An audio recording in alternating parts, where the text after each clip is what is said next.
of blazing hallelujah sound bites. Exactly. So Jack is. I'm Troy Francis. I'm here with Jack Napier, and Jack's just telling us how he's going to have to leave early because he's got to go to church. Is that correct? They found me. They found I was a very naughty boy. Now I have to confess. Well, exactly. And here's the thing, right? We could potentially get struck by lightning during this very broadcast because we're going to get into some very deep waters here, I think. So very degenerate things the lizard people may find us. Finally. Exactly. I hope you're ready to repent your sins, Jack. Well, I'm trying to. I don't know how many Hail Marys. I don't know if the universe has enough time for me to actually say them all for everything I've done. Exactly. Well, that's why you need to go to the dark side and just, ask the guy with the red horns to take you on board instead. I mean, that's just admit you're evil and be done with it. Exactly. So, welcome to the show. So, it's kind of interesting week for me because I've lined up conversations all week with different guys from the this space, if you like, and you are the third of those. Thank you. Previously spoken to Mr. Andrew Tate and Joe Lampson yesterday. Those are up on the channel, so have a look at that if you haven't seen them already.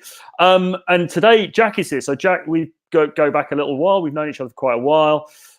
Worked together been on a couple of shows together before and stuff. Would you like to, before we get into it, do you just want to introduce yourself to the guys and let them know, kind of what you do and all that kind of good stuff? No problem at all. Well, Jack Napier is the name. I have created my content channel about a year ago, a little bit longer than that, and I'd like to see myself as the first of the assembly line of a new generation of Red Pill content creators. It all started out with people asking about books, of all things, and I tend to read a lot, so I found my niche in there talking about books. And I got on Ryan's radar. He put it out there, and thus the channel grew. I started making more book reviews, more and more, got in touch with Aaron Clary, Ryan Stone, Rolo, with you, Carl from Black Label Logic, John from Modern Life Dating, and I just kept going. And now I'm here, shooting the shit. And here we are, pushing forward with cutting edge, manospherical content for the masses. Oh yes, it's been a hard ride. By God, man, the split and now the conspiracy theorists. Sometimes you just don't know anymore. You're like, oh, should I just join the bandwagon of lizard people and comets falling from the sky? And then you think, nah, let's just keep it with how do I get the girls? It's way easier, way more simple. This is the thing. I mean, for me, I came into this space and it's sort of mutated, and it not like into a lizard, but it's sort of mutated in different ways over the years. And I mean, I came into this because I wanted to learn how to get better dating skills, and to be able to. You used to be a writer on Return of Kings, right? Yeah. Back in the day, I was actually the chief game writer for a while. Really? Roosh gave me that accolade because. I started off on a fairly casual basis, but I was pretty soon doing an article once a week on Return of Kings. And they used to, he got big traffic on the site, and those articles got a lot of attention. I mean, there were sometimes like 300 comments on an article and stuff, which is quite a lot, really. So they get a lot of engagement, and that was really how I started like creating content. It was through that, and then I started on Twitter, and then different things after that. So yeah. Was Return of Kings, was that before the Red Pill Reddit, or did it came after that, or was it in a multiple boom of platforms?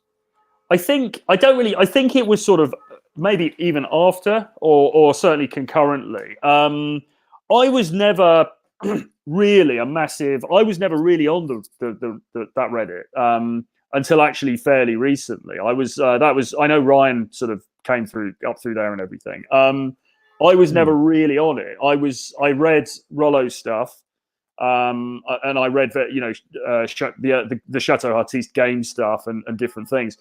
But I never really delved into that Reddit very much until actually, the last few years. So yeah, Yeah, but I was always, I came from it. I always came from a game perspective, though. You know, I came from a dating perspective primarily, and then the manosphere stuff was of interest because it sort of filled in the gaps, and it sort of gave a sort of an intellectual, foundation for what was happening with the game stuff. But I was always coming at it from a very practical, stance, really. Yeah, I can. It's imaginable. Like when every guy starts out, or at least every guy finds us for one sole reason, or maybe two. One might be, how do I get girls? The other one is, how do I get the girl back that dumped me? It's either one of those two reasons. Yeah. It's always that, isn't it? It's always one of those questions. Mm-hmm. And then you go down this, I suppose, rabbit hole of finding out all of this other stuff about intergender dynamics and things. And, that really interested me because I was always interested. I've always been just very interested in people generally and how people interact and society and all of this kind of stuff. And I'm a bit of a geek as well in terms of, I like to read and I like to, I like quite cerebral content and all this kind of stuff. So it all kind of suited me really to read people like, to read Rational Male and to read parts of, Chateau Heartiste, and even, some of Rush's early stuff was great, and other people. So I was on board with all of that, but what I sort of wasn't on board with was I wasn't really on board with the misogyny. I've never been misogynistic. I've never been somebody who approves of misogyny. I mean, I think people might, I'm sure people would watch this and be like, "Oh, you're a couple of misogynists and all of that." But how dare we? But I'm not really on board with bashing one gender or the other. Really, I just sort of think, look, nature is nature, red in tooth and claw. It is what it is. We have to understand and we have to adapt. So that's one thing. But then the sphere started to go in all these other directions and quite political directions and things like that. Oh, yeah. And I've never really been on board with that either, to be honest. Well, I agree with you there because from my understanding, my viewpoint, the new kid speaking here, it was about the intersexual dynamic. Like what happened? Like, what happened to the natural state of affairs when it comes to men? Like, what happened to dominance, assertiveness, capability? Capability is a huge one. What happened to that?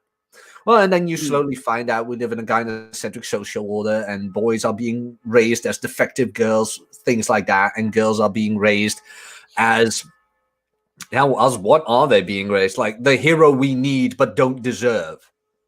That's the idea I'm getting. Like, when you're a woman, you can have it all, you can be it all. Like, small children, small girls are being raised to be the next president of the United States, while men get are being they have the image of Homer Simpson represented. Thank you. Are being represented as the Homer Simpson, the what's the other guy's name? Peter Griffin, guys like that. Yeah. James Bond has been through the years slowly degrading into a more incapable version of himself, being more reliant on the more capable female henchman he has. And at first you think like, okay, it's just a new direction, but all of a sudden you see this in more things, in more movies, more shows, like the whole Marvel series, Star Wars, things like that. And when I was younger, you mostly saw it in the TV shows, again, like The Simpsons, things like that. And you didn't really think about it. And as a man, as a very, you're highly influential. Like, when you watch TV a lot, things like that, you think, oh, this is what a man is supposed to behave like. You start behaving like that, and then you get dumped a lot.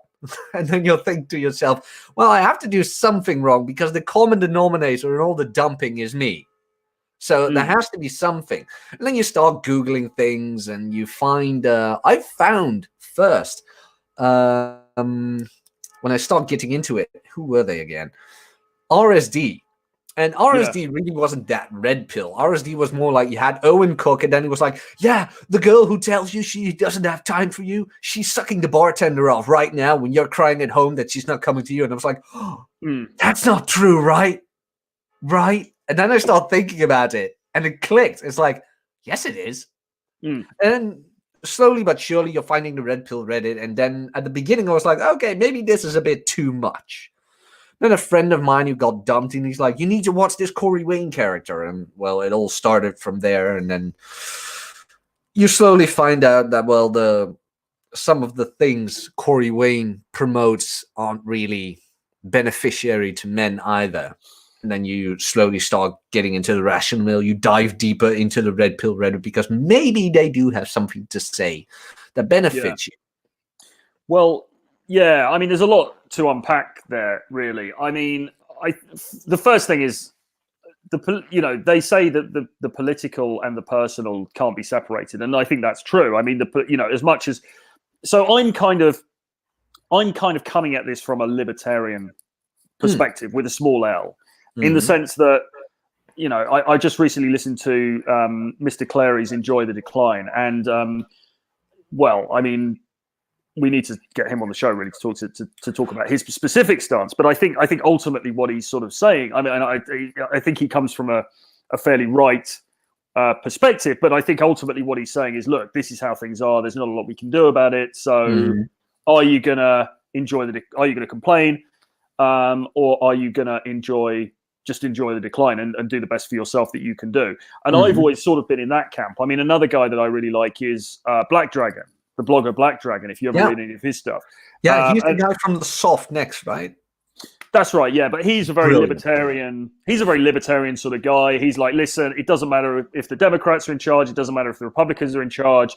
All of it is BS. You've got to look after yourself. Have your own FU money. Work out how to get right with girls. Be self-employed. Focus on the self. And that's always where I've come in at it from, really, because I mean, it's not because I think society is perfect as it is. Oh no. And by the way, I would say here in the UK, I mean, there are so many TV adverts that portray men as being these doofuses. Oh. It's almost like every single TV advert you see will portray the guy as being a fat, useless piece of garbage. That is present in our society for sure, and there are other things that you can criticize. But ultimately my stance is like, well, okay, what the hell can I do about it though? Am I going to sit all day on Twitter and talk about well, I do sit all day on Twitter, but but am I going to sit all day on Twitter and complain about it, or am I going to just say, well, life's a bitch. Okay, I'm going to be here for another few decades. What can I do in order to enjoy that time as much as possible? And that's really the side that I've always come down on it on. Well, I totally agree. I completely agree. Funny fact, by the way, Enjoy the Decline is how Aaron Clary and I met because of that book. Yeah, I wanted to review it, and I just DM'd him. I was like, "Hey, I do book reviews. You interested in doing a show with me?" He's like, "Yeah, sure." And then and everything went downhill from there. Like, never meet your heroes. And the rest, the rest is history. The rest is history. The rest is history. Yeah, we even it's almost a weekly show now that I have with it. It's a bit of the old versus new kind of vibe. I saw that. Yeah. And it's great. It really is great meeting all these guys whose books I used to read and whose content I used to devour. And now I'm with them at the front. Like, hey, I'm making content as well. It's great. At the forefront. Yes. Yeah. It's not as bad as it seems, boys. It's not as bad as it seems. Come join us.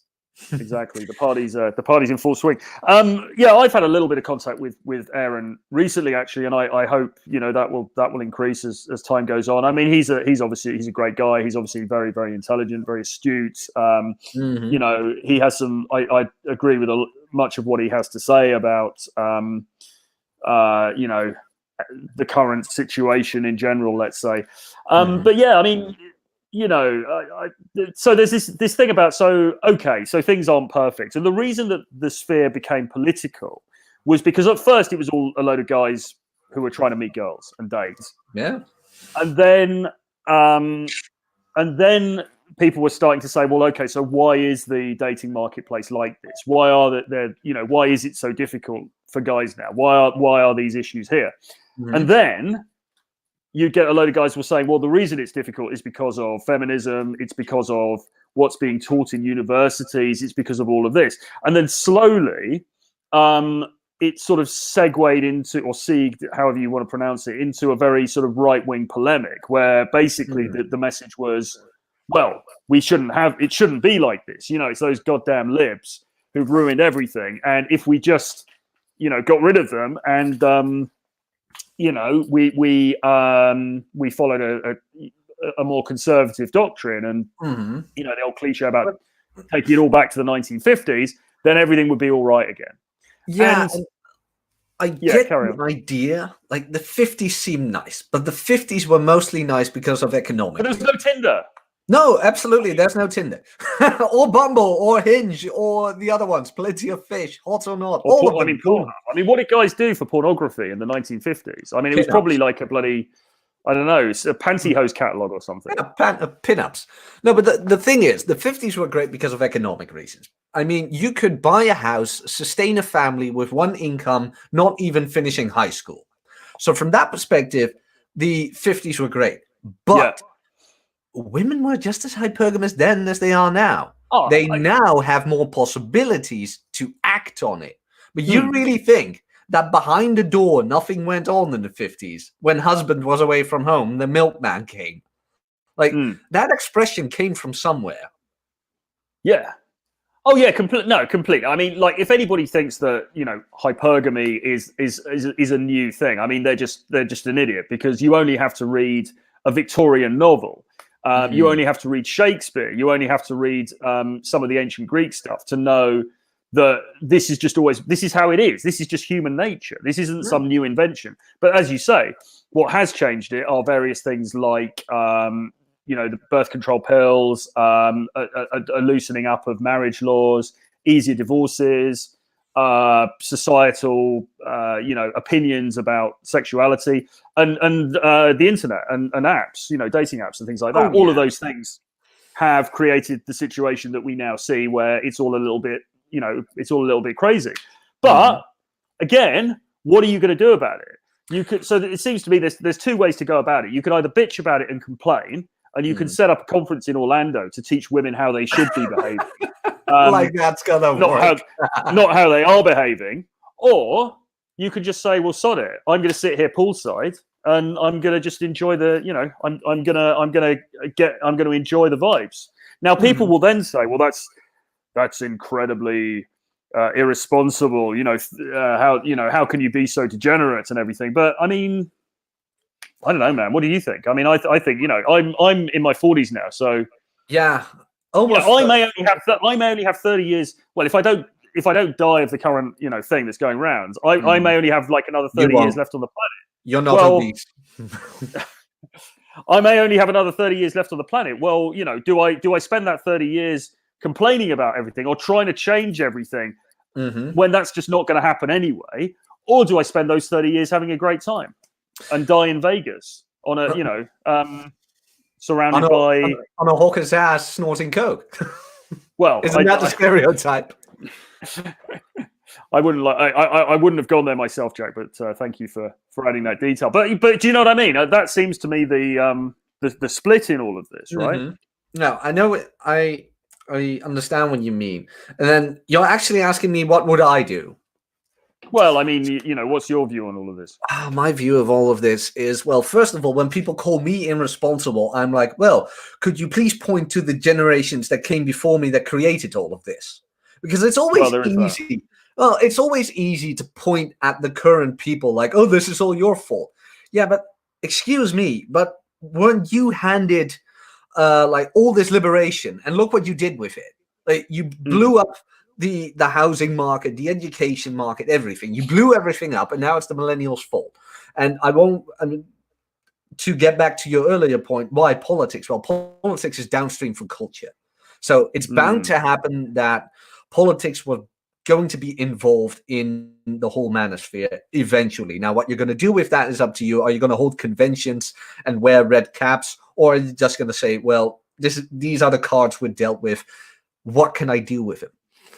Leading back to your question, how do I look at this? Well, we've been handed a bad hand, but it doesn't mean we need to fold, because there are more rounds to play. Like you need to, and there's a Dutch expression, and I think there's an English one, but it slips my mind. It's called roeien met de riemen die je hebt. And that's called playing with the cards you were dealt with. Rough translation. And that's how I always seem to see it. Like, okay, improvise, adapt, overcome. What do I have? And where do I want to be? Well, with this deck, I can't get there. But how far that way can I get until I get a new set of cards so I can play another round? So it's always like that. You progress. You improvise, you adapt, you overcome. Okay, next step. And move on, move on, move on. And it sounds a bit like all positive vibes and things like that, but it's better than fucking a doll and playing Xbox. Well, indeed, yeah. And it's something one of my friends, when I was young, it was pretty ballsy, by the way. I was 16 or something, 17. And he asked me, in the morning, when you look into the mirror and you ask yourself, if I would die, would I be happy? And he says, every time that answer is no, you're doing something wrong because you're not satisfied with it all ending. You know what I mean? It sounds very pessimistic, but he means it from the viewpoint of, have you done enough so far that if you wouldn't continue anymore, you'd be at ease? Not necessarily happy, but more at ease. Have you lived up to your full potential up until that point?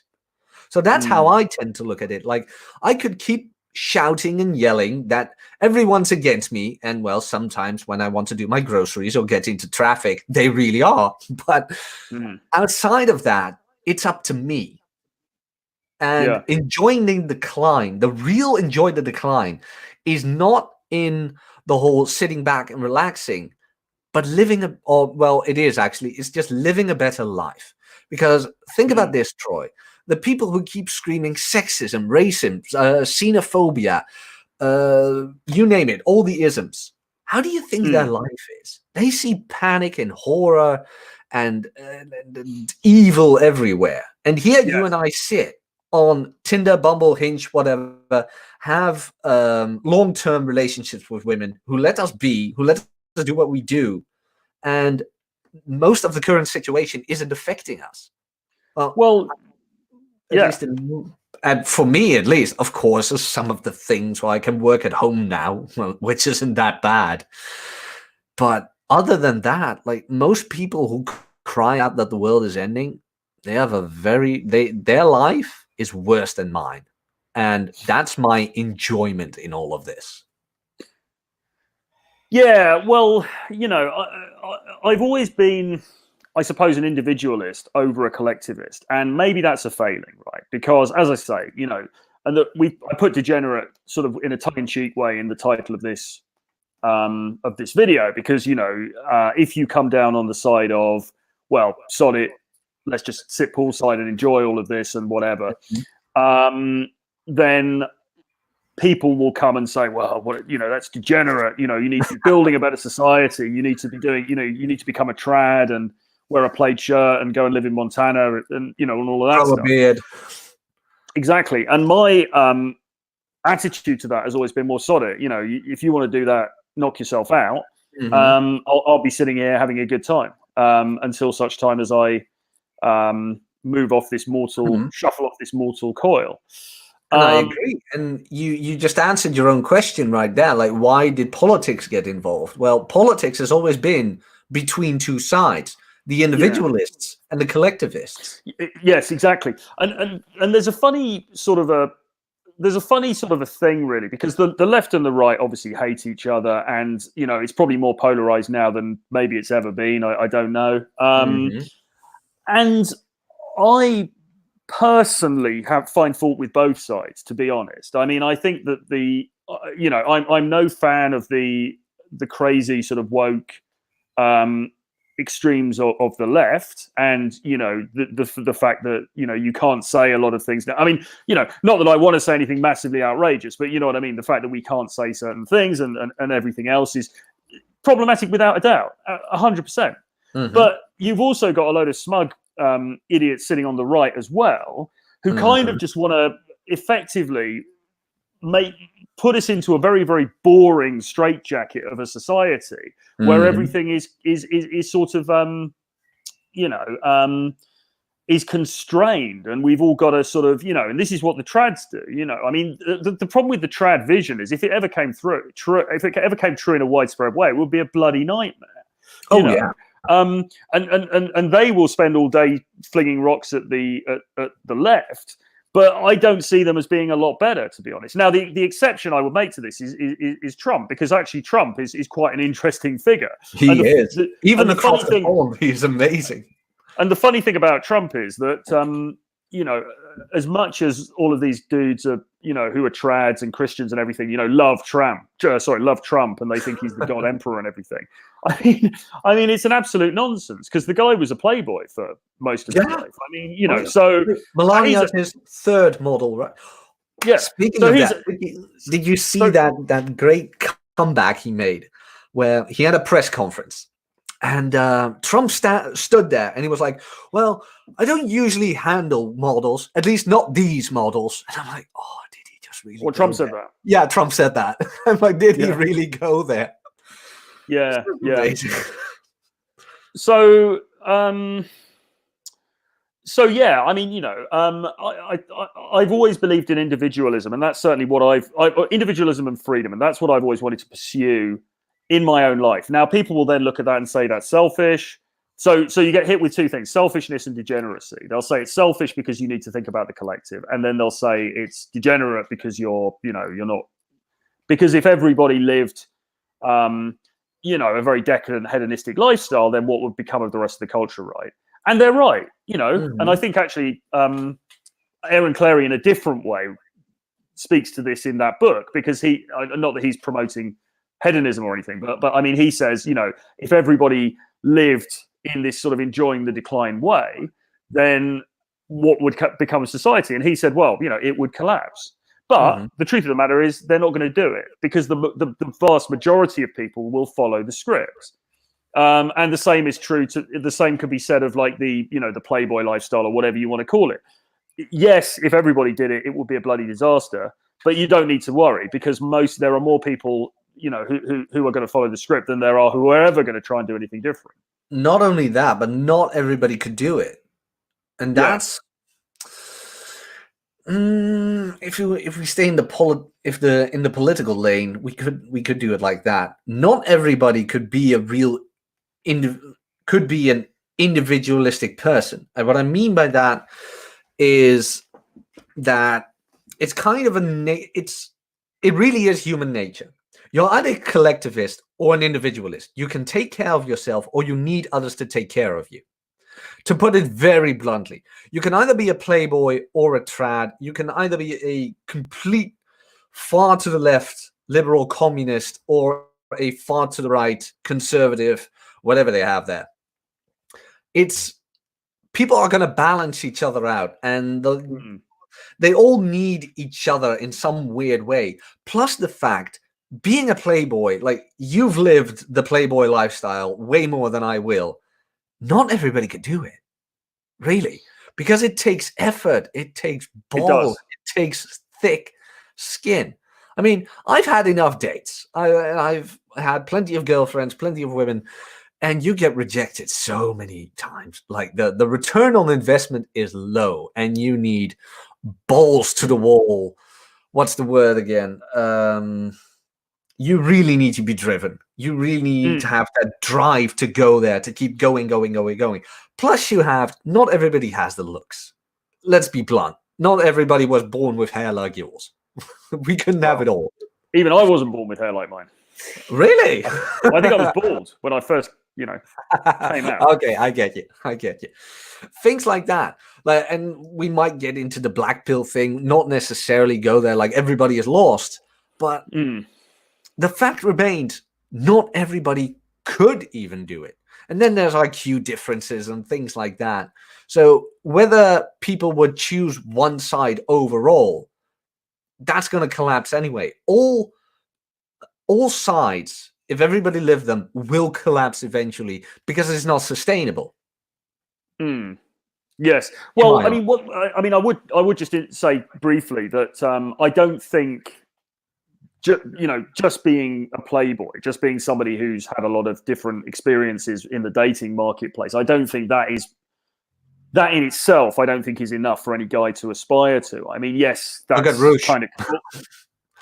Well, I mean, yes, that's kind of cool if but you want to have done something else as well, and it's this thing that we always talk about. You've got to have a mission, and I my mission, such as it is creating content, writing, but also primarily, but also doing other stuff now, like this video stuff and everything else, and look, I'm not under any illusions. I don't think when I die, there's going to be like crowds of people going, "Oh my God, did you see that Troy Francis video from July 2019? Wasn't that wonderful?" Or did you read How to Be an Arsehole? What a classic of English literature. Real manuscript classic, by the way. Truly up Thank there. you very much. But but I'm not really that bothered. And this is the other thing, people are like, "Oh, but what about my legacy?" Well, I'm not really bothered about my legacy, because when I'm dead, I'm not. It's not going to be an issue, right? So, I think what you want to do something that feels meaningful while you're alive. And for me, writing and creating content and thinking and delivering ideas, is meaningful, over and above just going and trying to meet lots of girls, because that's that is quite ephemeral in a way. But guys, but also the other thing is guys need both. If you didn't have the other one, you do need to like work on that side of your life for sure. But so I'm not, as much as I joke around on Twitter and I'm like, oh yeah, degeneracy, hedonism, and all that sort of stuff. I'm sort of being a little bit tongue in cheek, because I do think you need to have something else. I think you need to have a more serious.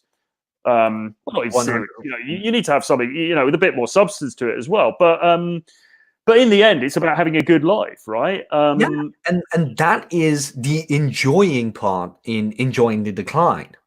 Yeah, having a good life, doing so you find out that politics are against you, society is against you, etc., etc. What you're gonna do about it? Again, play a doll. Have sex with a doll and play your Xbox, or find out you have the time to do things you've always wanted. Now, I picked up kickboxing.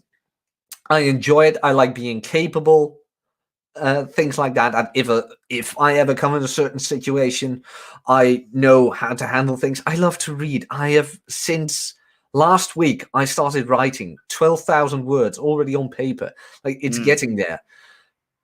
You need to actually enjoy it instead of sitting there saying, "Oh, it's on the decline." Yeah. You can't save it. So now what you're going to do? Like, sit there and mope, or make something of yourself. "Oh, but for who do I have to do that?" No one but you. What have you always wanted? Okay, let me rephrase this. What have you never wanted to do? Make that list. Like, what don't you want? Well, I don't want to end up under a bridge. Well, okay, what do you need to do to prevent that from ever happening? Maybe some guys should start doing that. Like, what don't you want? Because if you ask somebody, what do you want? They say Lambos, big-titted hotties, and whatever. Well, let's start with what don't you want? Maybe that is easier for some guys. Yeah. And then they finally find out what actual enjoyment for them means. And I don't believe anyone can really enjoy sitting on an Xbox 8 hours a day. It's fun maybe for a day, maybe 2, depends on the game. But eventually you'll want to have human interaction. You want to converse with somebody, like something you've read. You want to discuss it. You want to share ideas. And now, luckily, we have the internet to do all those things. But with humans as well. Well, I mean, I've never been a gamer, right? And I've always sort of avoided it almost intentionally, because I've got this quite addictive personality, and I think if I got into it, I probably would be sitting on. Well, I think there's a danger that I could have been sitting on the Xbox for like 16 hours a day or whatever. But so I don't want to knock it. I don't want to knock it too much, because I can see how people would get drawn into it. But I think a deeper pleasure comes from, as we always say, producing more than you consume.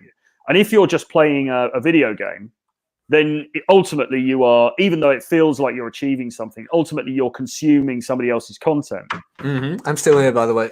Oh, okay. Are you? Is it an outfit change? No, not me. Not me. So I like to produce stuff. Like that's why I like to do shows like this and to write and blah blah blah. Because because although it's more active, and I have to put more I have to put effort into it, but ultimately it feels more satisfying. Like at the end of the day, I've written a long subscriber email today. I've done that John Modern Life Dating thing. I've done this show with you. I've, some other bits and pieces.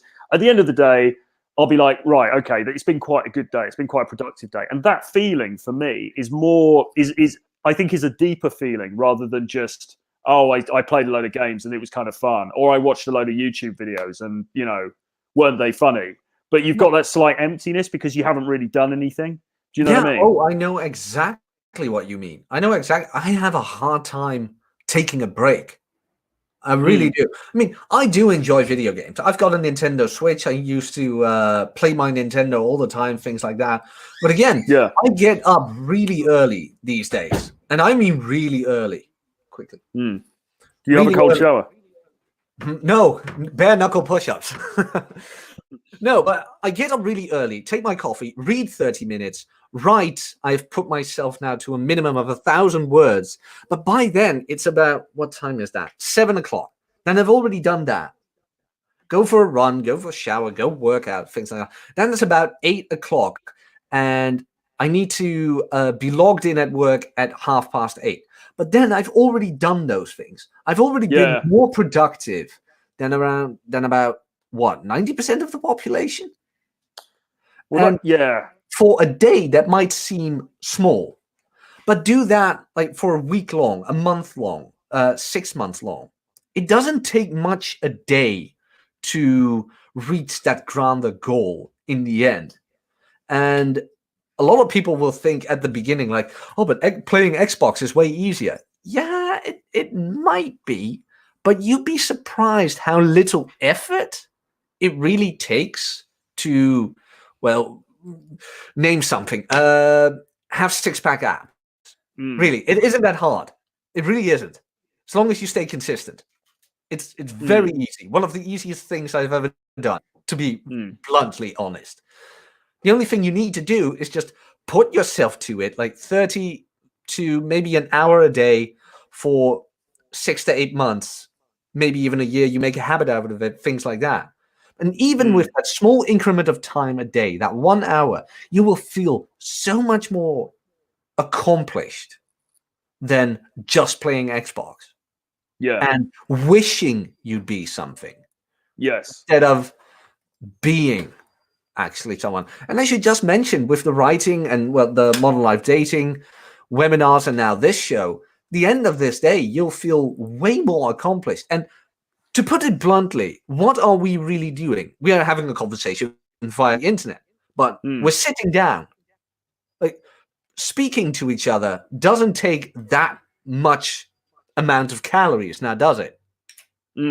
Now, I'm on an exercise bike. I'm on an exercise bike under the camera as well, though. A Peloton bike. That was you watched that, the outrage that came from that of the commercial. Commercial was about a wife getting it from her husband for Christmas. And the internet lost their mind. Oh yeah. But things like that. Now, the things we're talking about, that took a lot of time to actually know what we're talking about. But if you break all of it down over the years, like 2 hours a day for 2, 3 years, 4, 5, like when you look at it in a day, it isn't that much.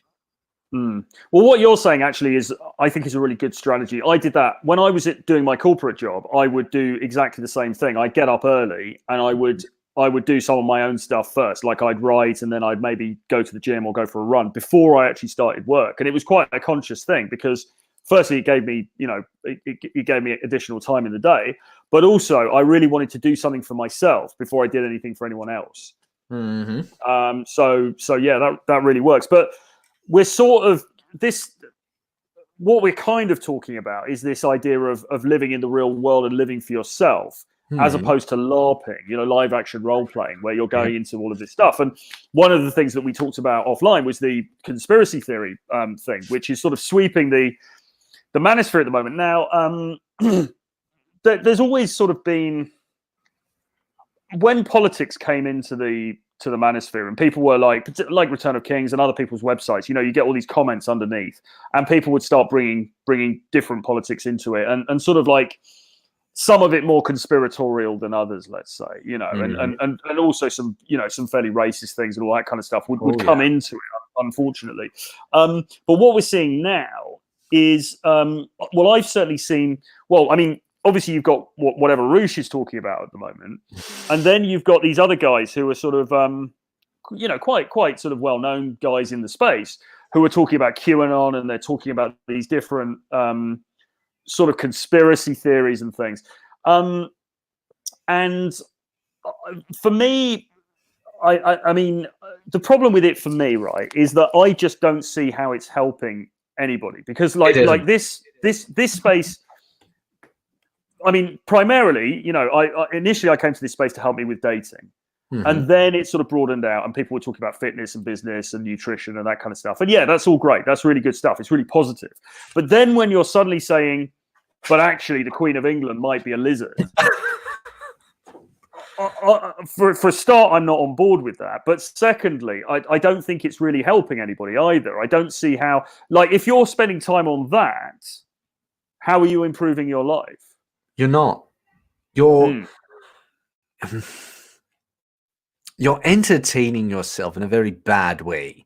You can just as well watch the news, the BBC, CNN, whatever, because it's the same junk.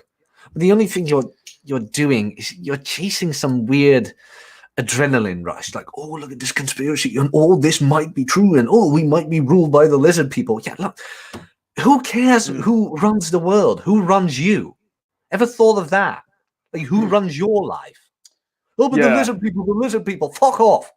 Seriously, the lizard people are not deciding if you get your fat ass out of a chair and start walking. You decide that. So it doesn't make anybody's life better. It makes it all worse. And for what? Nothing. Just a weird kick they get out of it. Like, oh, it might be true. Well, I think that's my humble opinion. I mean, the QAnon stuff is really fascinating, actually, and I mean, I think it's it seems to be nuts, and it seems to be sort of groundless. And I mean, they all thought that over Easter weekend, they thought it was going to be the Great Awakening, and there was going to be these mass arrests of all of these like enemies of these people in the deep state. Yeah. And they all thought it was going to happen. I think on Good Friday, they thought it was all going to happen, and of course, nothing happened because it was all BS.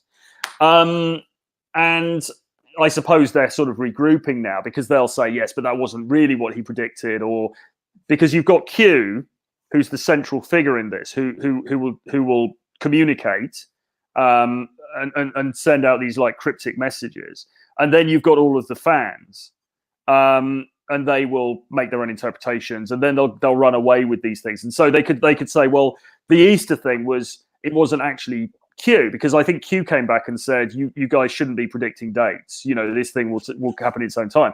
So that then gives them the leeway to come back and say, oh, right, okay, so actually Q never said it was going to be Easter weekend, so all of you guys are wrecking it. It's going to happen. Just sit tight. And that gives them another few months, another year or whatever, where they can all sit tight and go, it's going to happen. It's going to happen.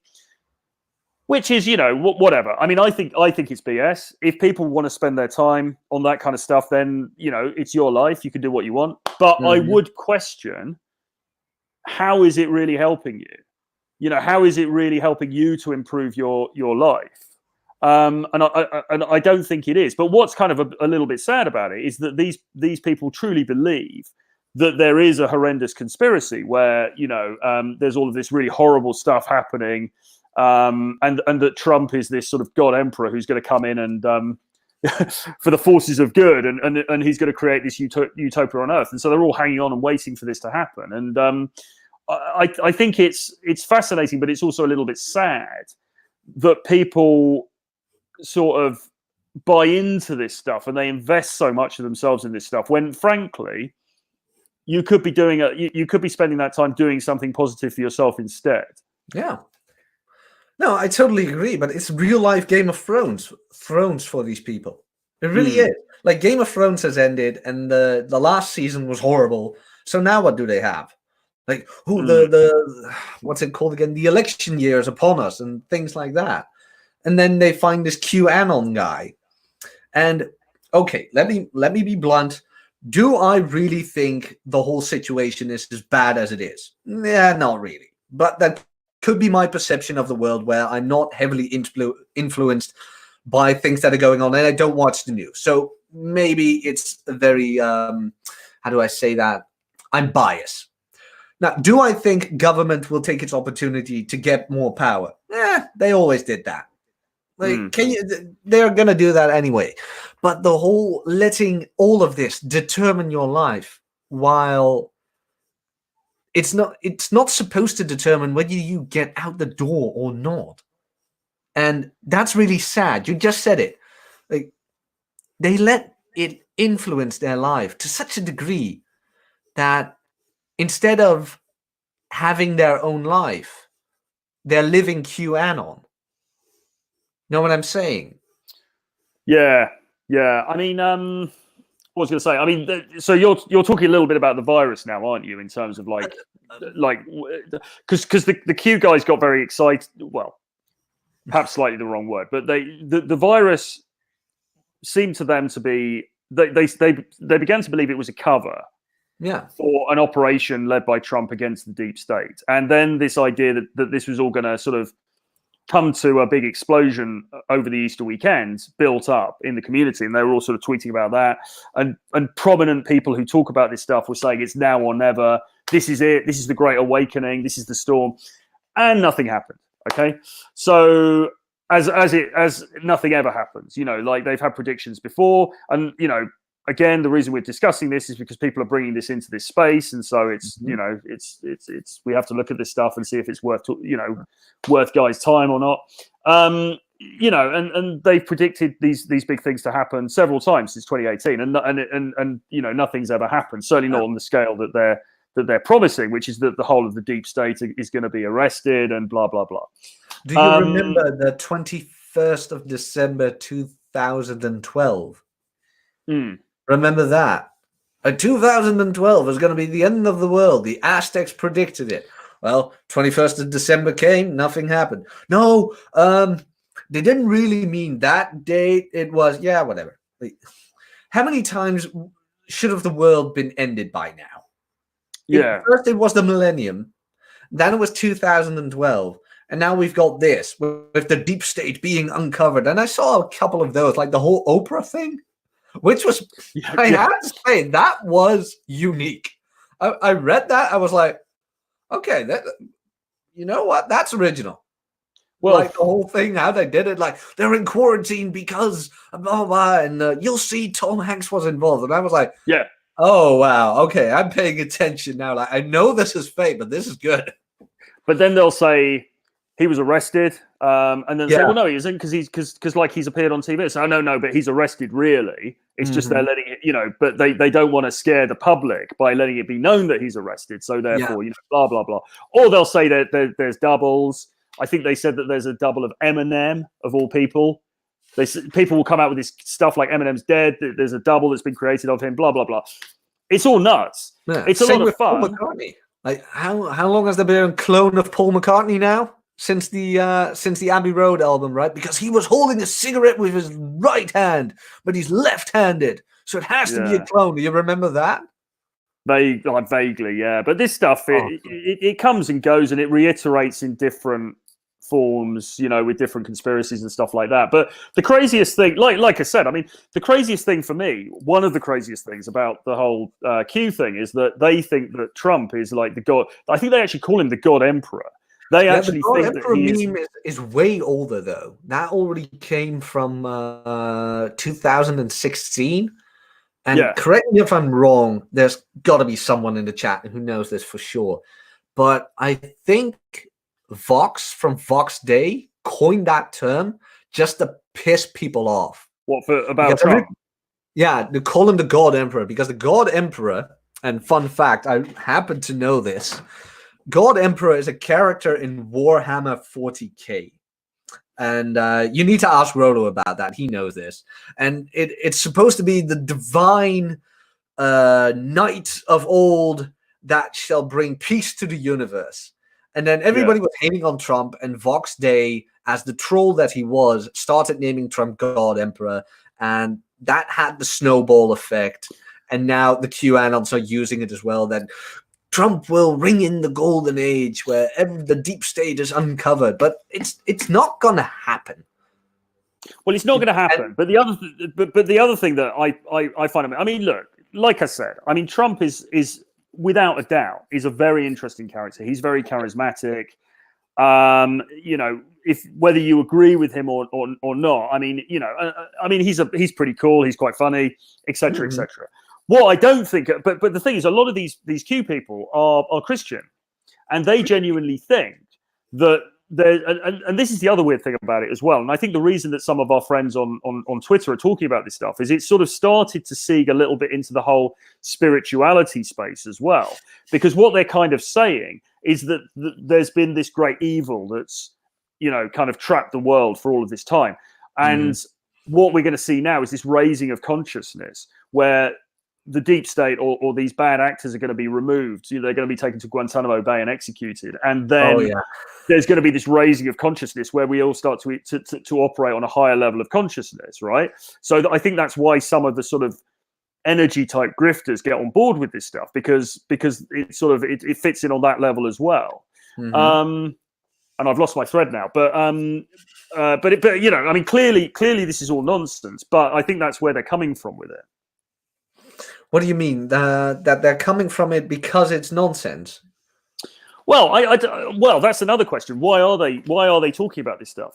I think there's an issue here, right, where if you look at the split in the sphere that happened over the last year, right, and you've got all of these people who came out very vocally against Rollo Tomassi and Rational Mail, and they said what they debunked him. They said he's too negative. He's talking nonsense. You know, there are different ways of looking at this stuff, etc., etc.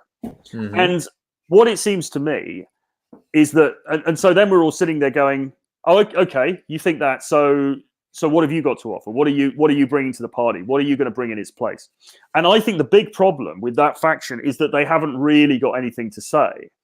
And this isn't blowing smoke up Rollo's arse or anything, by the way. It's just that his work, you know, his books. I mean, it's for a start, it's well written, it's well argued, it's sourced, it's pretty rigorous stuff. It clearly, you know, resonates on a deep level with a lot of guys, because a lot of guys, you know, follow him and they recognize some of the truths in what he's saying. That's not to say that everything is, you know, he's open to debate and stuff on points, but, you know, in general, there's a, you know, he's given a framework for understanding, and these dudes on the other side are all like, no, it's all nonsense. And it's like, what are you going to replace it with? And they haven't got anything. This is the problem. And I think this is why they go into energy, they go into chakras, and now they go into conspiracies, because it's sort of like, no, this is the explanation.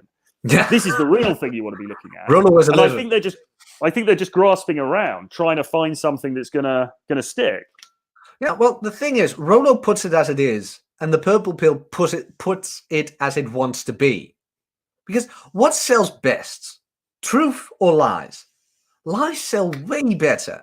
So when you have a fat single mom, a fat guy who married a single mom on a stage telling you that hypogamy is real and men shouldn't date up and things like that, and Rollo is just an evil man, while Rollo is married for over 20 years and has his family together and still is in shape.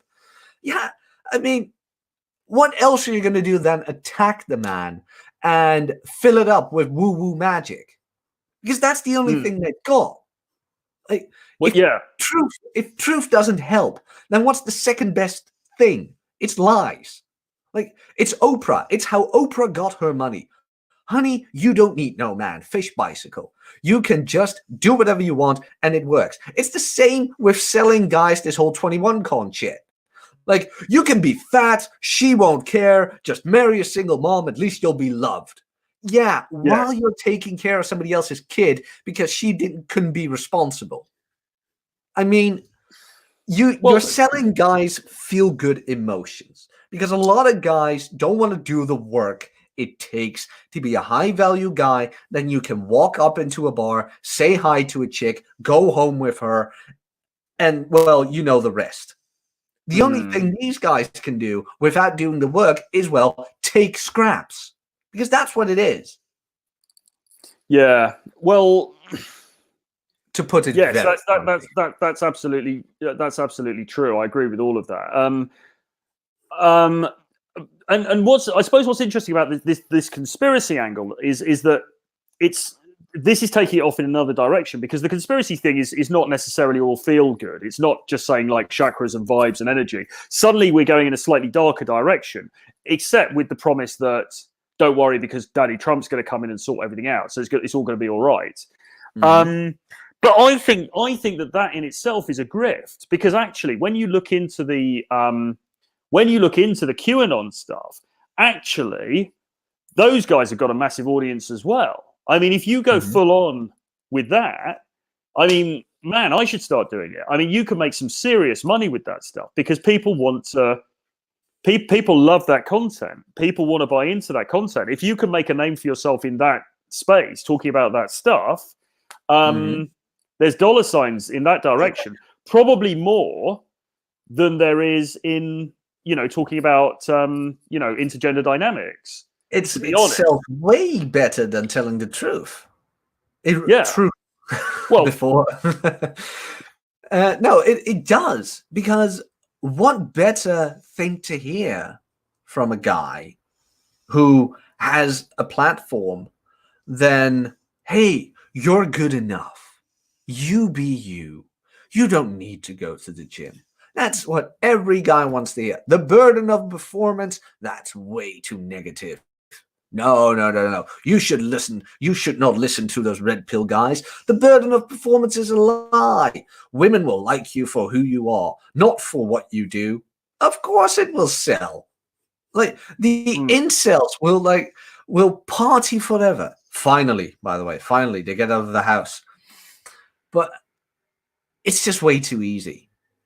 It is way too easy for them, and they'll, what's the expression again? They'll just swallow it whole. They will. It's just great for them, because they can finally hear what they've always wanted. But knowing it's still a lie. But do you see the conspiracy theory angle as like a continuation of that, in the sense that conspiracy theories, and look, I mean, guys are going to come in the chat or in the comments and they're going to say, well, it's not a conspiracy theory. It's it's you've just got to see things clearly. And are you saying there's only one official narrative for history and all that kind of stuff? And no, of course I'm not. No, I know. History is written by the winners. Well, yes, of course. Look. Of course, there are competing narratives. I mean, look at Brexit, for example. Yes, you've got one side who are arguing very convincingly that Brexit's amazing. You've got the other side who are arguing it's terrible. There are competing narratives even about what happened in the process that happened over the last few years. Yeah, fine, I get that. But then saying that the Queen is a lizard, I think is taking it into, I think you are taking it beyond the bounds of rationality there, and that's something that I can't accept. Do you know what I mean? That kind of progression is something that, as a rationalist, I just can't get on board with, right? But do you think, though, that this this sort of movement towards the conspiracy theories is actually just another way of avoiding, looking at oneself and looking at the realities? Because some of these QAnon people, and I'm not talking about people in this space, but there are, if you read some of the QAnon tweets, there was a thing, I was trying to find it just now, but there was a thing the other day where somebody said, what do you think life's going to be like after the Great Awakening, when the deep state has all been destabilized and blah, blah, blah. And all these people were putting like, well, I think, it's going to be like utopia on Earth. There's going to be no more poverty. There's going to be like, everyone's going to get, we're all going to get magical powers. We're all going to be able to sort of, and so is there an element of the thinking that, yes, my life's a bit shit, but it's because of these people out here, and these people are operating this horrendous thing. But once they're swept out of the way, it's all going to be good. So I don't need to do anything. Well, the first thing I want to say is she still won't fuck you. Like, literally, like, first thing that comes to mind. Even after the Great Awakening, you're still a lazy slum. So still get to the gym.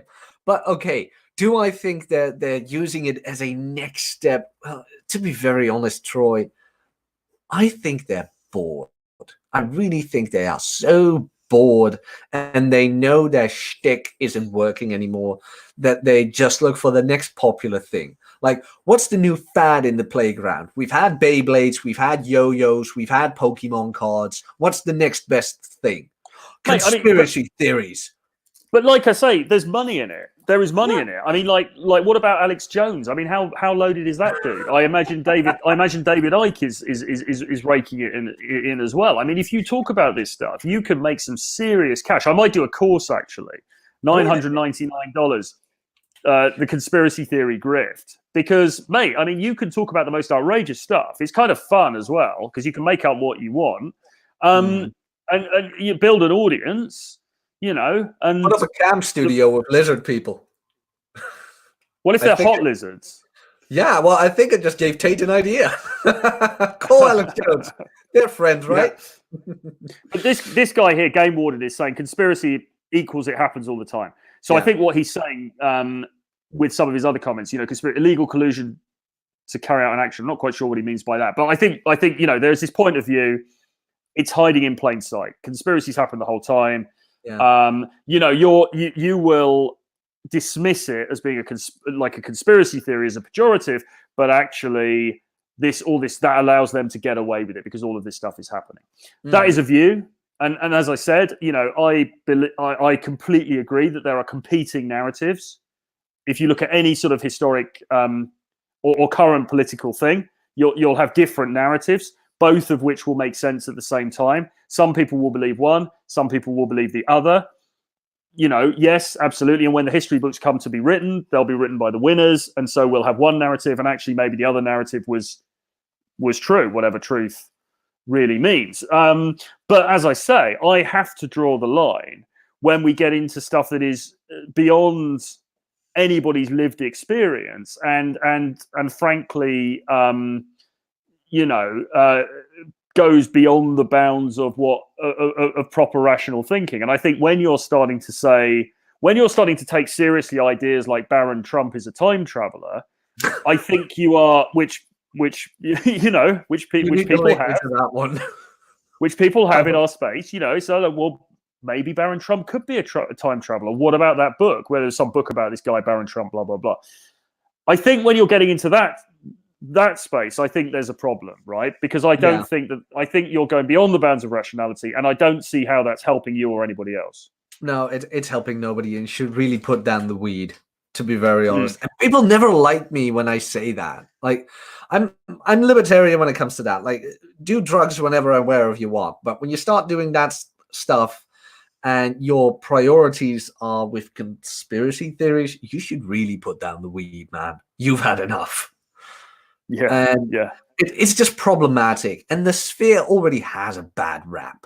Like, first it was misogynists, then it became Nazis, then it became women haters, and now we have this whole drift of you're all in it for the money, while most of us just want to help our guys. Like, hey, how to get a girl? This is how. And then all of a sudden, some wine drinker who puts ice in it, which is absolutely atrocious, comes in and says, well, like you said, Baron Trump is a time traveler and the deep state is made of lizard people. I'm like, what does this have to do with getting laid? Nothing. Well, it doesn't. Yeah, it doesn't. It doesn't have anything to do with getting laid. But I suppose in the defense of some of these people, and some people get very upset about this stuff because they genuinely believe that, you know, there are mole children under Central Park that are being rescued by the military and all of this kind of thing. And they will say, well, look at the terrible things that are being done. Look at this great evil in our society. And this is why they're so bought into this stuff.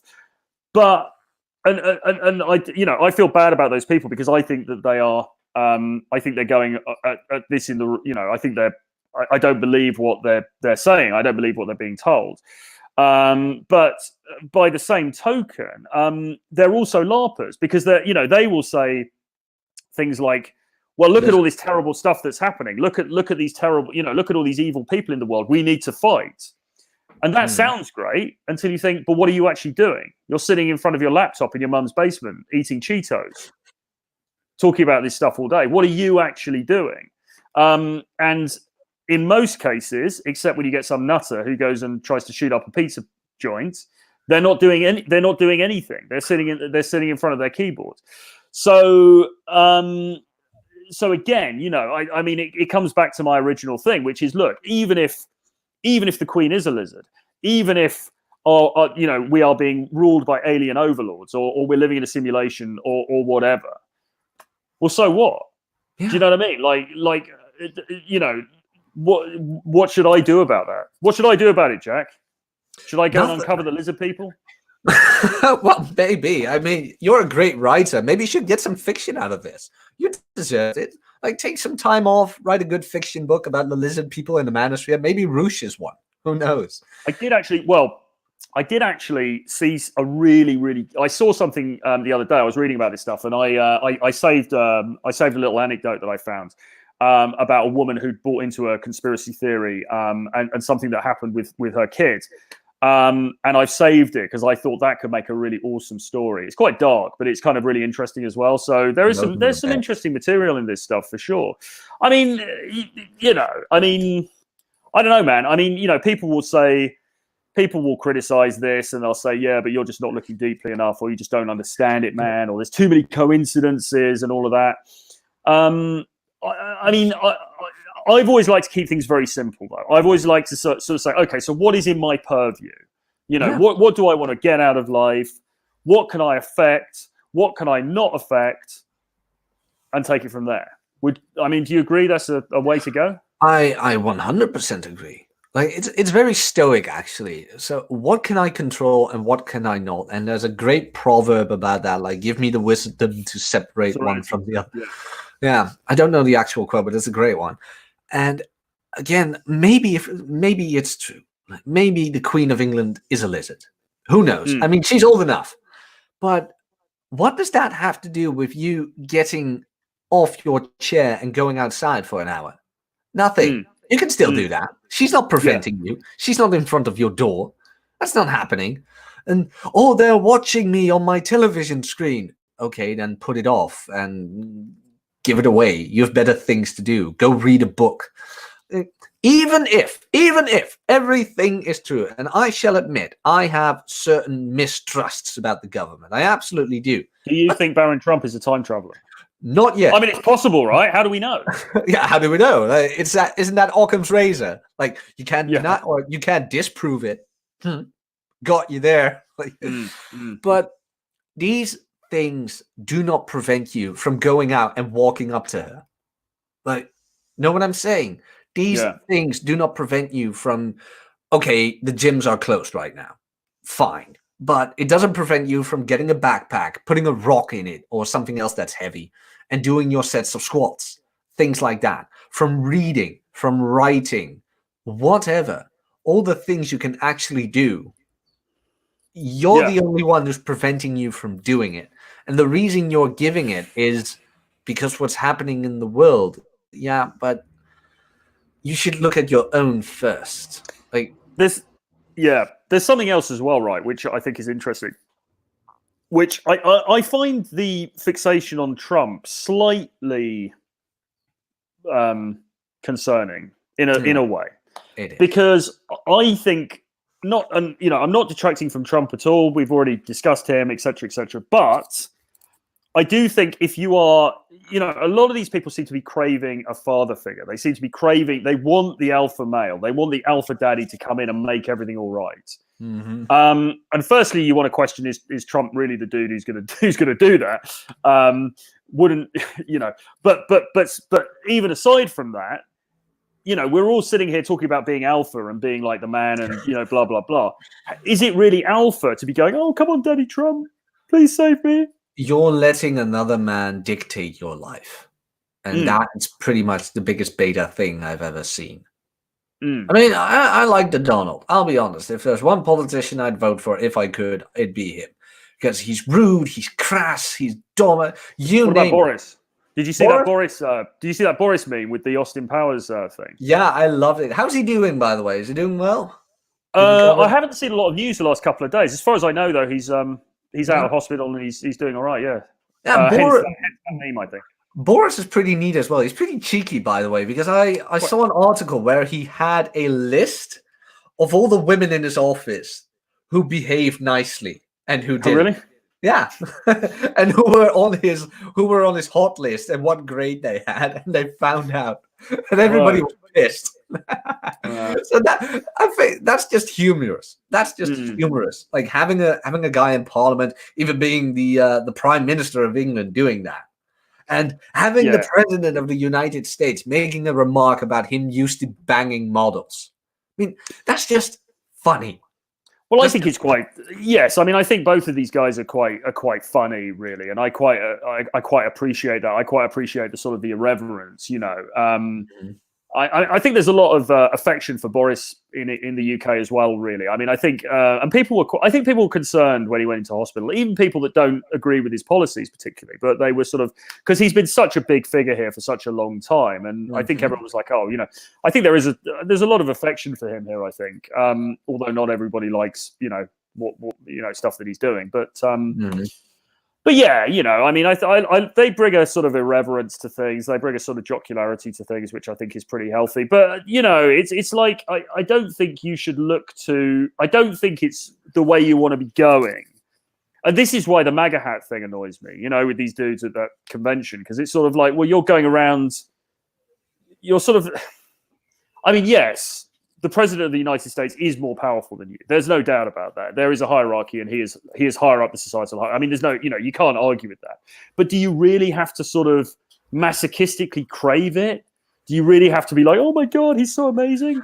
Is that the most masculine way you can approach this? It's like teenage girls admiring the Jonas Brothers. Don't you think? Like they have that giant Daddy Trump poster. I've got it signed. He winked at me. Like, what does it really matter? Nothing. It really matters nothing. You know, and if you think nihilistic, but it's nonsense. Because again, you know, it's what can you do in your own life? How does this affect your life? Trump doesn't. None of these politicians care about you individually. You know, they care about staying in power. They care about their own interests, etc. You know, they don't. Yes, they would pay lip service to it, and you know, and I'm sure they don't want to see lots of people, you know, kind of you know, dying already in their countries as a result of what's happening and everything else. But really, in the end, they don't really care. They want to be rich. They want to have power. They want to have influence. That's what they care about, not you. So you've got to look after you. And you know, I don't really. Whoever the head of state is, I don't really care that much, right? You know, what I care is, okay, what can I do that's within the law? What can I do to retain freedom? What can I do, etc., etc.? And those are the things you want to concentrate on. Yeah, well, you're absolutely right about that. And that's what a lot of guys need to... to be honest, I've had that too. Like, oh, politics is going down and the commies will get me and things like that. And then all of a sudden I got a wake-up call and it's like, okay. No, but all of a sudden I had that wake-up call and I was like, well, this really doesn't influence my daily decisions now, does it? Yeah, life is still going on. The same with this whole disease thing. My life hasn't changed that much because I chose to not let it influence me. I still do the things I like to do. I'm creating new habits. They want us to stay in quarantine. Well, I don't know if you know this with the Netherlands, but like, the first week, our prime minister went outside and was like, okay, Netherlands, we're in a quarantine. Keep your 6-foot distance and stay at home as much as possible. Guess what happened that same weekend? What? Everybody went to the beach. Beaches were full. And then the next Tuesday, like Prime Minister, he actually stood there with a face of a scowl on his face, like an angry parent. Like, okay, drastic measures. Like we're serious now. Yeah, well, it was like that here as well. You know, like they were quite. I mean, people have different opinions about the, you know, what the government's done, but I mean they were quite lenient at first, and Boris was quite sort of like, you know, they made recommendations about what people should do, but they didn't enforce it, and they've now enforced it, and you know, maybe it'll get Yeah. Let's see what happens. But I don't think the thing about Boris is I think he's quite a libertarian character. Really, I don't think he really wanted to lock us down. I don't think. I mean, he said, the UK has always been a very liberal sort of, not liberal in No, lib I know sense, what you but mean, like it's been a very traditional liberal. there's freedoms, and we don't really want to do this. That's what he said anyway. I mean, you can have conspiracy theories about that as well, but I don't think he really wanted to. So but and the other thing as well is that I think I am looking at the restrictions with some concern that we're seeing at the moment with the lockdown and stuff. I mean, I don't want to fall too heavily on either side because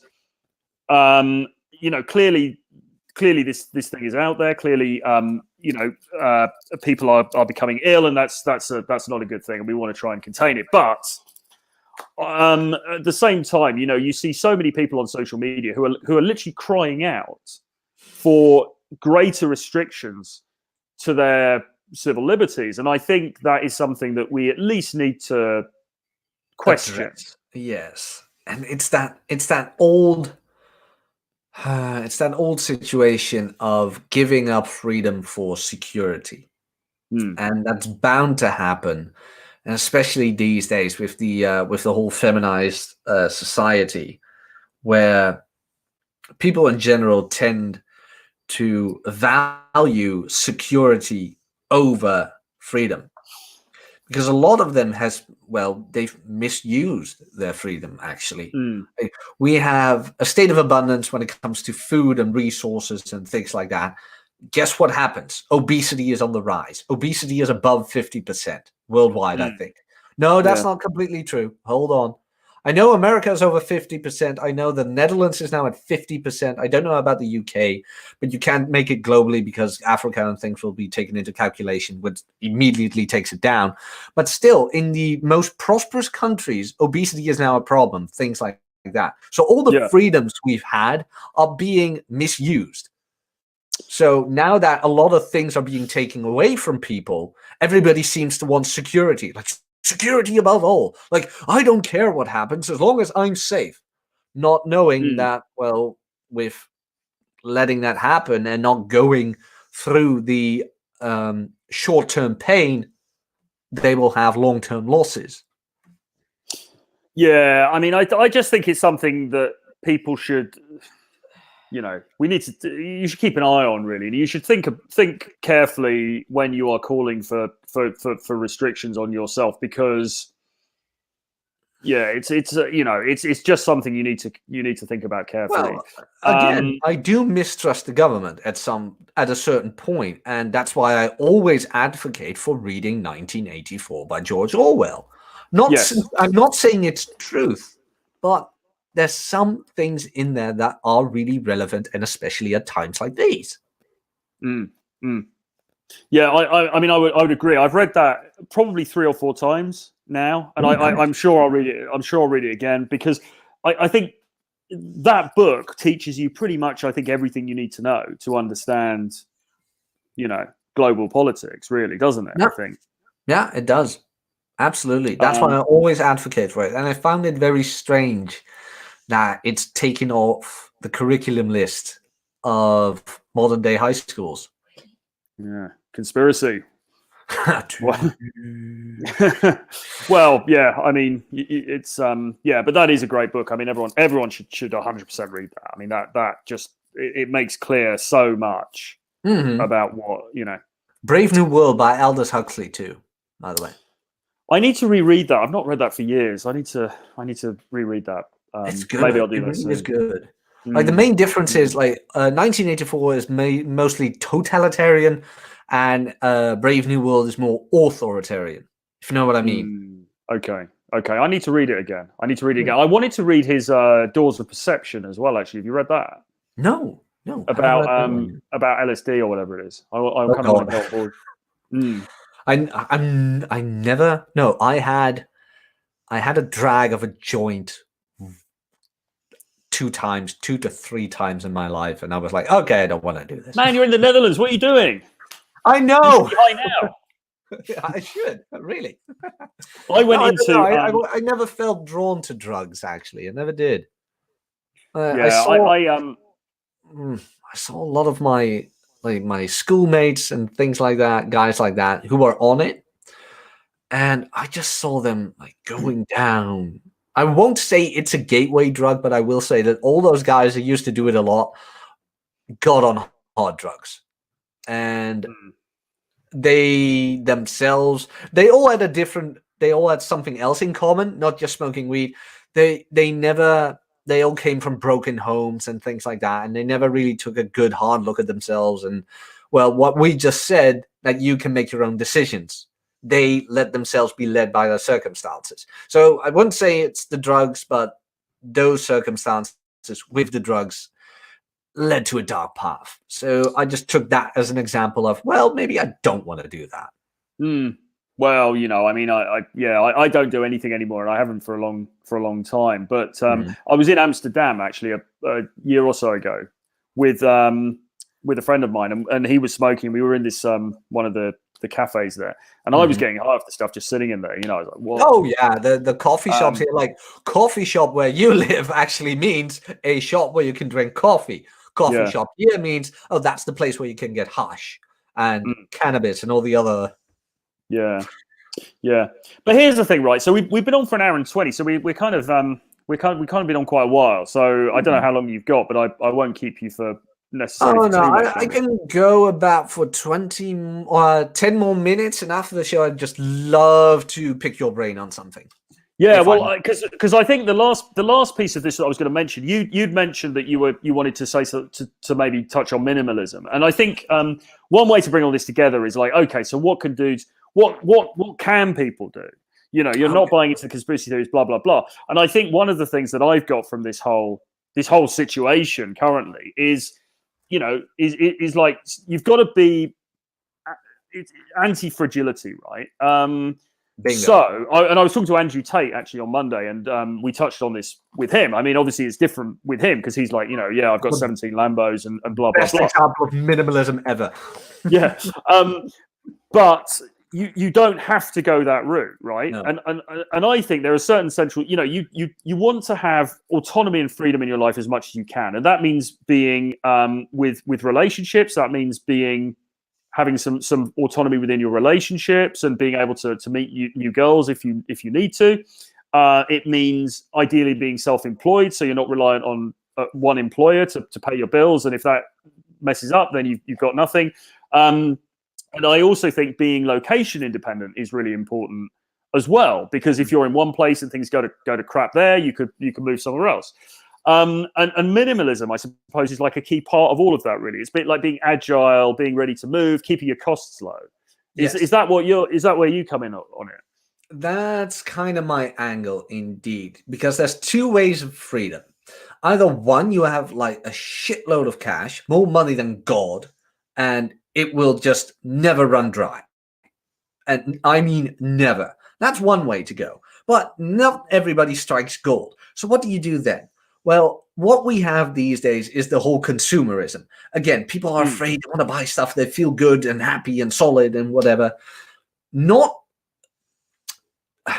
And when they do that, they forget that all of the stuff they buy needs to be stored. So now you have a different problem. You need a bigger house to store the stuff in. So now you haven't just bought the stuff. Now you need to buy and, well, sustain the living space for the stuff you have. And for what? For short-term pleasure. It all is short-term pleasure. You've worked your ass off. You finally got finances. What do? You give it all away for a short dopamine kick. And then what you have, look at me, I've got this trinket. Okay, fine. Where are you going to put the trinket? Well, I don't have space now, but I want a bigger house. So I need to work harder so I can get a bigger house and I can keep living in the big house because it takes taxes and rent and you name it. But then I can finally store my trinket. And if you didn't buy that trinket, which most of the time you don't really need, you don't need bigger space to put it in, and you can live much cheaper. That's how I started looking at it. You see, my living expenses aren't really that high, and I'm actually looking for a smaller living space than I have right now because I really don't have much stuff, which makes me very mobile. Yes. And it also makes me, in a weird way, very free, but not Yes. necessarily now. And what I mean by that is all the money you don't spend now does buy time later. Because what is retirement really? And I got these ideas from Mr. Money Mustache, Early Retirement Extreme, and Mad Scientist. You can look those blogs up. Very amazing. Go deep into minimalism. But the less you spend, the longer you can do with the money you have.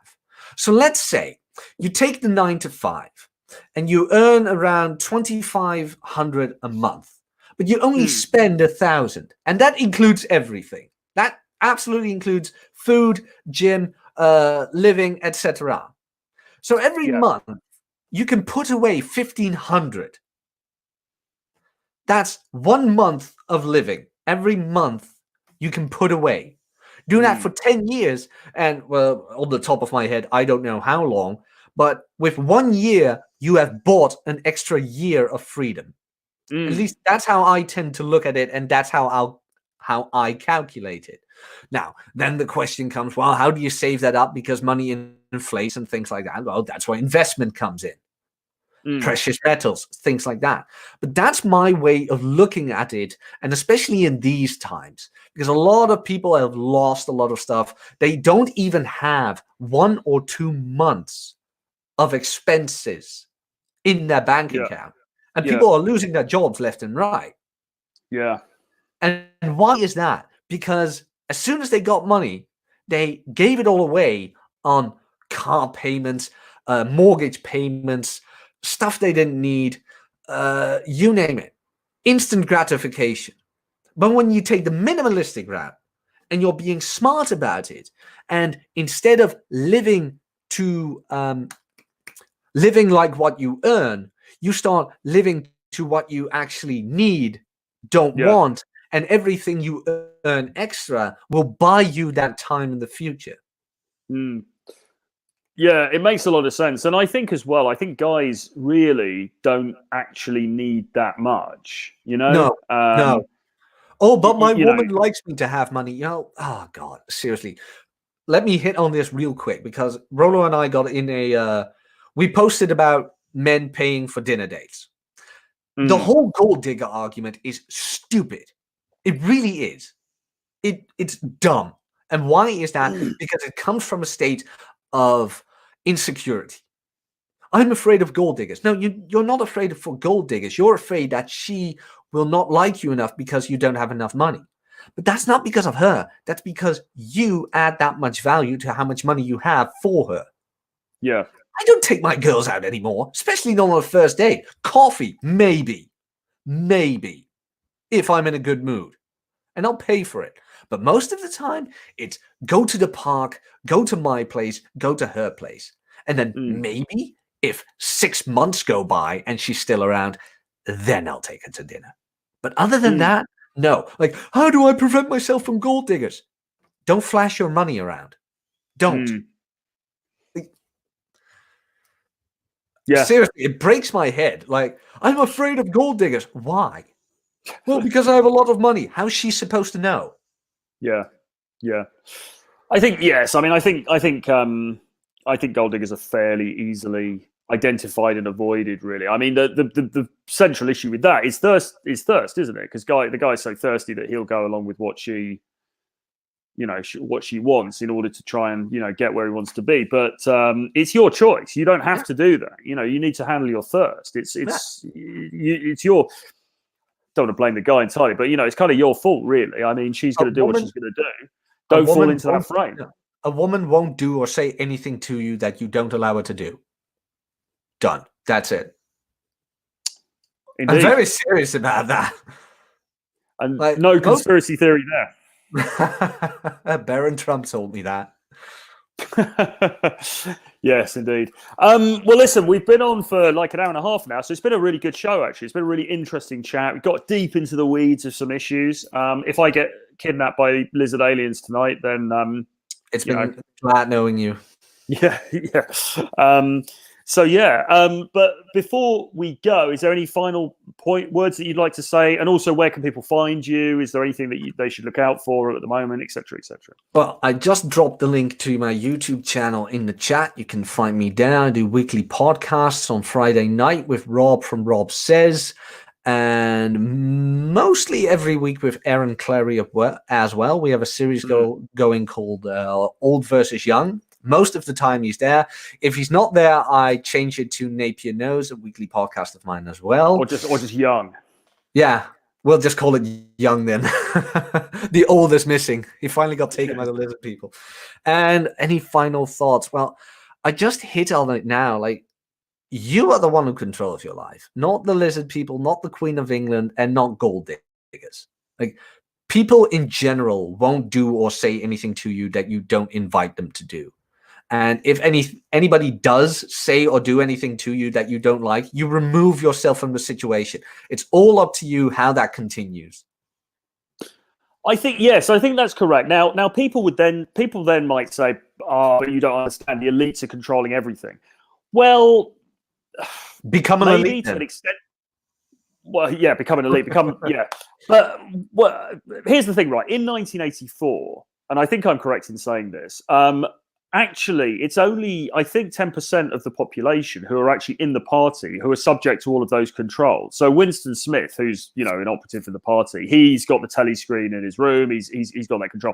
The proles, all of the working class people, can kind of do what they want. Now, that's not to say that they're not being controlled in a way as well, but to all intents and purposes, they're just having an ordinary life. Now, my view is that most of us can just enjoy a pretty ordinary life. Now, yes, you might say, okay, yes, but on top of it, there's this elite group of people who are controlling the whole of society, and maybe this live stream will get destroyed because of it. But in a way, so what?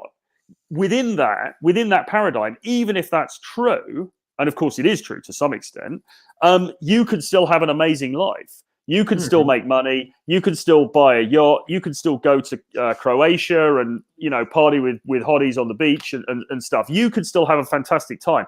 So sod the elites, sod what's going on up there. It doesn't matter. You can still have an amazing, amazing time, and you will live a great life, and you will die without even knowing or caring about it. It doesn't matter. It's not in your reality, unless you happen to be in a very, very a very, very tightly controlled totalitarian country, which most people aren't. So yeah, control what you can control, have a good time, party on, and we'll see you poolside. Yeah. And for anybody listening who lives in North Korea, yeah, sucks to be you. Like, we're sorry. We're sorry. You can't buy Renegade Dating Blueprint for $39. Link below. Sucks to be you. It's a great book bundle. Yeah. So anyway, that's it for today. Thank you, Jack, for coming along. That was awesome. As far as I'm concerned, yeah, just subscribe to the channel, guys. It really helps get more and more people on board. Keep this content, keep the engines running, keep this amazing cutting edge red pill content coming out every day during the week. So do subscribe to the channel. Get on my email list. Email list is below. It's free. I send out a free article Monday to Friday. Renegade Dating Blueprint, and I've got my course, which is called Charisma and Dating Academy, is going to be out on the 30th of April. So I'm going to be there's a 5-day enrollment period, 30th of April to the 4th of May. I'm going to be sending out more info on that very soon. Look out for that, and that's it. We will see you again very soon. Bye bye.